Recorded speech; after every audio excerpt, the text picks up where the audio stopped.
Lalan top की videos देखने के लिए हमारे चैनल को सब्सक्राइब करें और नोटिफिकेशंस पाने के लिए बेल आइकन को प्रेस करें। 16 अप्रैल को महाराष्ट्र के पालघर में दो साधुओं और उनके ड्राइवर की भीड़ ने पीट कर हत्या कर दी। पालघर के डीएम कैलाश शिंदे ने बताया था कि तीनों कांदिवली से सूरत जा रहे थे। घटना में जिन दो साधुओं की जान गई वो थे 35 साल के सुशील गिरी महाराज और 70 साल के चिकड़े महाराज कल्प वृक्ष गिरी। ये पंच दशनाम जूना अखाड़ा के साधु थे। हम इस वीडियो में आपको बताएंगे कि क्या है ये जूना अखाड़ा। जूना अखाड़ा के बारे में समझने के लिए पहले एक बार ये समझना पड़ेगा कि अखाड़े होते क्या हैं। अखाड़ा शब्द दो अर्थों में इस्तेमाल होता है। एक तो वो जगह जहां पर पहलवान कुश्ती लड़ते हैं, दूसरा सन्यासियों का समूह। अधिकतर शोध ये बताते हैं कि 8वीं सदी में आदि शंकराचार्य ने दशनामी सन्यासी संप्रदाय की शुरुआत की। इसमें 4 मठ शुरू किए गए देश के 4 कोनों में। हर मठ के अध्यक्ष इनके शिष्यों में से ही चुने जाते थे। ये 4 मठ थे। पहला ओडिशा में गोवर्धन मठ, इसके मुखिया बने श्री पद्मपादाचार्य। दूसरा केरल में श्रृंगेरी शारदा मठ, इसके मुखिया बने श्री सुरेश्वराचार्य। तीसरा उत्तराखंड में ज्योतिर्मठ, इसके नेतृत्व का जिम्मा सौंपा गया श्री टोटकाचार्य को। और चौथा गुजरात का द्वारका मठ, इसके मुखिया बने श्री हस्तमालाकाचार्य। इन्हीं 4 शिष्यों से शुरू हुई परंपरा में आगे और धड़े बढ़ते चले गए। इन्हीं से निकले 10 नाम: गिरी, भारती, तीर्थ, सागर, अरण्य, सरस्वती, पुरी, आश्रम, बाणवान और पर्वत। इन 10 नामों की वजह से ही इनके समूह को दशनामी संप्रदाय कहा गया। हमने बात की डॉक्टर स्वामी आनंद गिरी से। यह अखिल भारतीय अखाड़ा परिषद के अध्यक्ष महंत नरेंद्र गिरी के उत्तराधिकारी शिष्य हैं, साथ ही निरंजनी अखाड़े के महंत हैं। उन्होंने दी ललन टॉप से बातचीत में बताया मुख्य 7 अखाड़े हैं: निरंजनी, जूना, आनंद, महानिर्वाणी, अटल, आह्वान और अग्नि।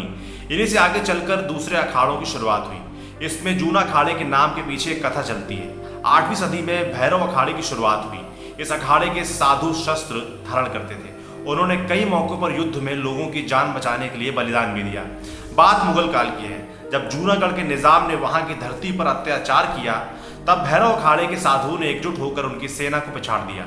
जब निजाम ने देखा कि उसके कदम उखड़ गए हैं तो उसने संधि की बात की। कहा, हम अपने पांव पीछे खींच रहे हैं, आप सभी से संधि करना चाहते हैं, आप लोग रात्रि का भोजन हमारे साथ करें। इस तरह उसने भैरव अखाड़े के सभी साधुओं को भोजन पर बुलाया और सभी को जहर दे दिया। लेकिन नियम के अनुसार मुख्य पुजारी, कोठारी और कुछ अन्य लोग सभी के खा लेने के बाद भोजन करते थे। इस तरह वे लोग जहर खाने से बच गए। ये लोग वहां से जान बचाकर निकल गए और दूसरे अखाड़ों में शरण ले ली। जब उन लोगों ने पूछा, भैरव अखाड़ा तो खत्म हो गया, आप लोग कौन से अखाड़े के हो? तो उन्होंने कहा, हम उसी पुराने अखाड़े के हैं। गुजराती में जूना का मतलब पुराना होता है। इस तरह इस अखाड़े का नाम पड़ गया जूना अखाड़ा। हर अखाड़े के अपने इष्ट देव होते हैं। जूना अखाड़े के इष्ट देव भगवान दत्तात्रेय माने जाते हैं। इस वक्त 4 लाख से भी ज्यादा नागा साधुओं के साथ जूना अखाड़ा देश के सबसे बड़े अखाड़ों में से एक है। अब ये समझिए कि किस तरीके से काम करते हैं ये अखाड़े। अखाड़े उसी तरीके से काम करते हैं जैसे हमारे देश की राज्यसभा और लोकसभा। जिस तरह देश का नेता राष्ट्रपति और सरकार का नेता प्रधानमंत्री होता है, उसी तरह अखाड़ों में भी आध्यात्मिक और कार्यकारी मुखिया होते हैं। आध्यात्मिक मुखिया होते हैं आचार्य, महामंडलेश्वर। इनके बाद आते हैं महामंडलेश्वर और मंडलेश्वर। रोजमर्रा की गतिविधियां इत्यादि मैनेज करने के लिए होते हैं श्री महंत और सचिव।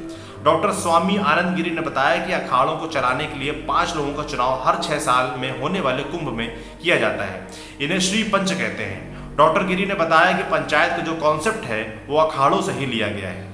अब ये समझिए कि कैसे बनते हैं अखाड़े के सदस्य। स्वामी आनंद गिरी ने बताया कि अगर कोई व्यक्ति अखाड़े का सदस्य बनना चाहता है तो पहले उसे 12 वर्षों का संकल्प पूरा करना पड़ता है।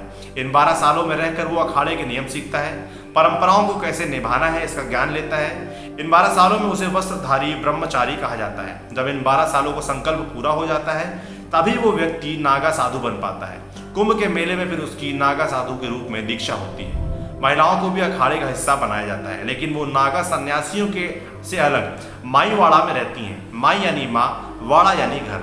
वो हमेशा वस्त्रधारी ही रहती हैं, लेकिन महंत मंडलेश्वर या महामंडलेश्वर पद के लिए योग्यता रखती हैं। जो भी सन्यासी बनने के लिए आता है उसके लिए 2 महत्वपूर्ण शर्तें होती हैं, ना परिवार ना व्यापार। शुरू के 12 सालों में अगर कोई वापस जाना चाहे तो वो घर भी जा सकता है, उस पर कोई पाबंदी नहीं होती। आज़ादी के बाद अब कुंभ मेलों में पेशवाई के समय ही अखाड़े अपने पारंपरिक अस्त्र शस्त्र दिखाने के लिए उतरते हैं। कुंभ की पेशवाई में सभी अखाड़ों के साधु अपने पूरे समुदाय के साथ निकलते हैं। इसमें हाथी, घोड़े, पालकियां और उनके हथियार भी होते हैं। अब बात अखाड़े और उनसे जुड़े विवादों की। साधुओं का राजनीति में आना या उससे जुड़े मुद्दों में भाग लेना कोई नई बात नहीं है, लेकिन ना परिवार ना व्यापार की उनकी कड़ी जीवन शैली के बीच राजनीति ने कैसे घर बना लिया। धीरेन्द्र के झा अपनी किताब एस्थेटिक गेम्स में लिखते हैं, पिछले कुछ समय में साधुओं का एक समूह हिंदुत्व के राजनीतिक प्रोजेक्ट को प्रमोट करने में लगा हुआ है। इसके पीछे एक वजह यह भी है कि अखाड़ों से जुड़े साधु खुद अपने इतिहास को बेहद अलग तरीके से याद करते हैं। इनको ये लगता है कि एक सुनहरा समय हुआ करता था जब उनका युद्ध कौशल देश की राजनीति को कंट्रोल किया करता था। काफी समय से ये बात उन्हें खटकती थी कि आज के समय में उनके इस योगदान की कोई पहचान नहीं है। इस नजरिए की वजह से साधुओं ने राजनीति में सक्रिय रूप से भाग लेना शुरू किया। इसी किताब में झा लिखते हैं, साधुओं की एक ऐसी जमात खड़ी हो चुकी है जो पहले स्वयं सेवक या कार्यकर्ता रह चुके हैं आरएसएस में। उनके साधु बन जाने के बाद भी संघ की उनके जीवन में बहुत बड़ी भूमिका बनी रहती है। बाहर के लोगों को भले ही साधुओं के बीच का ये अंतर ना पता चले, लेकिन अखाड़ों के भीतर ये फर्क साफ पता चलता है। अपने अतीत के कारण ये लोग राजनीतिक समूह के साथ जुड़े रहते हैं और कभी कभी तो अपने साथ पूरे समुदाय को इस पॉलिटिकल एजेंडा में खींच लेते हैं।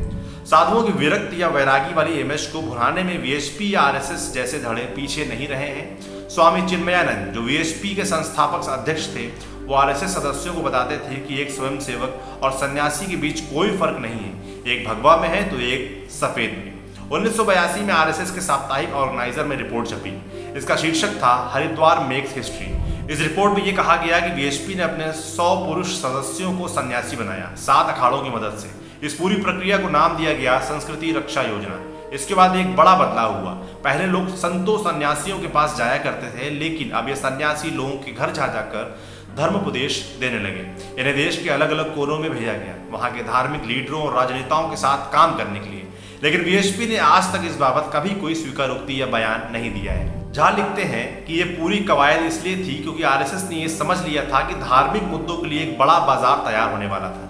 जब 1984 में वीएचपी ने राम जन्मभूमि आंदोलन को दोबारा शुरू किया, तब धर्म और अध्यात्म से जुड़े मुद्दे एक बार फिर लाइमलाइट में आ गए। इसमें सन्यासियों की अहम भूमिका रही। ये तो बात होगी राजनीति की, लेकिन आपस में भी अखाड़ों के बीच कई विवाद पनपते रहे, जिनकी वजह से ये खबरों का हिस्सा बनते हैं। स्क्रॉल में छपी रिपोर्ट के मुताबिक 2013 के इलाहाबाद और प्रयागराज के कुंभ में भी जूना और महानिर्वाणी अखाड़े पर आरोप लगे थे कि उन्होंने पैसे लेकर राधे मां और स्वामी नित्यानंद को महामंडलेश्वर बनाया। 2015 में नासिक के कुंभ मेले में अग्नि अखाड़े के जो महामंडलेश्वर है उनको लेकर बवाल हुआ।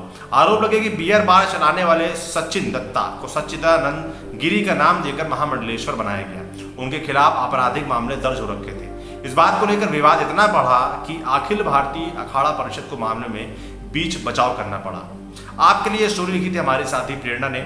आपको ये स्टोरी और वीडियो कैसा लगा हमें कमेंट बॉक्स में लिखकर जरूर बताएं। बाकी ये वीडियो फेसबुक पर देख रहे हैं तो हमारे पेज को लाइक करें, यूट्यूब पर देख रहे हैं तो हमारे चैनल को सब्सक्राइब करें। शुक्रिया।